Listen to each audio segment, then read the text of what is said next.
Барсыңарбы? Ой, bir кичине Аксайды коёсуңарбы, койбойсуңарбы? Жашайыкпы, жашабайыкпы, же көчүп кетейикпи акыры? Ой, чоңдор барсыңарбы, жоксуңарбы? Ой, чоңдор, чоңоюп кагырлагыр. Кабарабайсыңарбы бизди? Биз мантип жүрөбүз. Жаш балдарыбыз менен, небере чеберлерибиз менен оорулуулар бар, касалдар бар. Каяктасыңар? Өзүңөрдүн жаныңарды ойлойсуңар. Бейбечараны ойлобойсуңар. Көргүлө, кегиле, мына Аксайды келип көргүлө. Кеч кирип кетип атат. Бардыгыбыз көчөдө, талаада жүрөбүз. Жашоо жок бизге. Койсоңор койгула. Жашасак, жашасак жардан наракка баарыбыз түртүнүп өлөйүк. Эndi кетти булар.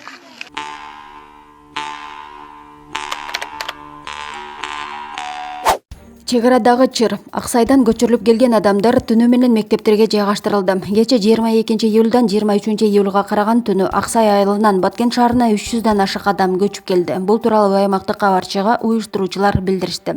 Маалыматка караганда алар түнү менен номер 57 лицейге, номер 3 мектепке жана Ленин орто мектебине жайгаштырылды. Алардын ден соолугу жана коопсуздугу көзөмөлдөнүп жатат. Тиешелүү иштерди жүргүзүү үчүн атайын штаб түзүлдү. Окуя тууралуу эскерте кетсек, кече 22 июлда саат 17-лерде Баткен районунун Аксай айылындагы кыргыз-тажик чегарасында чыр чыкканы маалым болгон. Маалыматка караганда Аксай Ворух жолундагы 4 көчө тилкесине тажик тарап өлкө президенти келет деп даярдык көрүп жатышкан. Саат 17:20-ларда тажик тарап шарттуу чегарадан 1 метр аралыкта желек орнотушкан. Кыргыз тарап нааразычылыгын билдиргенде тажик жарандары желекти 2 метрге өздөрү тарапка жылдырышкан. Кыргыз тарап эске томба тилкесине эске Аксай деген жазууну орнотушкан. Тажик тарап аны сындырып салышкан. Бул окуялардан кийин саат 17:50-лөрдө эки тарап уруша кетип, бири-бирине таш ыргытыша баштаган. Жаңжалга бул жол менен кыргыз тараптан 40-ка жакын киши, тажик тараптан 50-ге жакын адам катышкан. Кечинде Баткен районунун Аксай айылынын тургундары кыргыз-тажик чегарасында чатактан улам Баткен шаарына жеткирилип жатканы кабарланган. Маалыматка караганда 5 киши автобус менен адамдар алынып келген. Дагы 7-8 киши автобус адамдарды ташып келери айтылып жаткан. Маалымат булагы Турмуш Кейжи сайты. Чегарадагы чыр. Абал оор, бирок көзөмөлдө. Кыргыз-тажик чегарасында бүгүн 23 июлда саат 7:30га карата маалымат боюнча абал салыштырмалуу туруктуу. Бул тууралуу чегара кызматынын басма сөз кызматы билдирди. Ок атышуу токтотулду. Чегарачылар күчөтүлгөн режимде иштеп жатат. Исфара Ворух унаа жолу жабылган бойдон калууда. Кыргыз жана тажик чегарачылары, укук коргоо органдары, жергиликтүү бийлик өкүлдөрү жаңжалдын алдын алуу боюнча иш-аракеттерди көрүшүүдө. Кыргыз чегара кызматынын башчысы Уларбек Шаршеев Баткен облусуна учуп кетти деп айтылат маалыматта.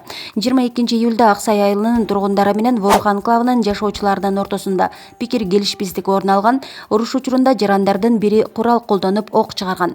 Саламаттыкты сактоо министрлигинин басма сөз кызматы жаңжалдан 8 адам жабыркаганын, экөөсүнө операция жасалганын кабарлаган.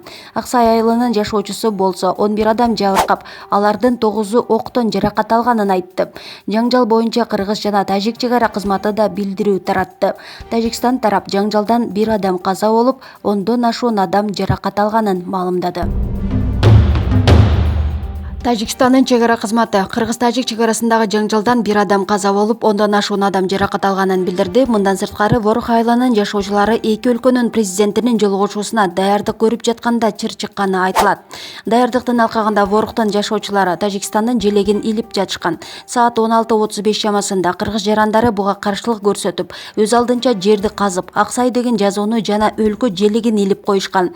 Бул иш-аракеттер Тажикстандын аймагында болгондуктан Воруктун жашоочулары каршылык көрсөтүп, эки өлкөнүн жарандарынын ортосунда чыр чыккан.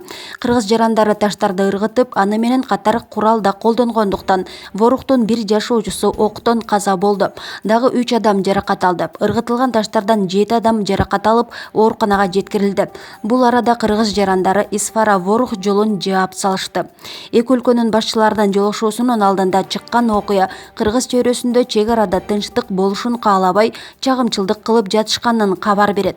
Азыркы тапта окуя болгон жерде кыргыз жана тажик чегара кызматынын расмий өкүлдөрү турат деп билдирет Тажикстандын чегара кызматы.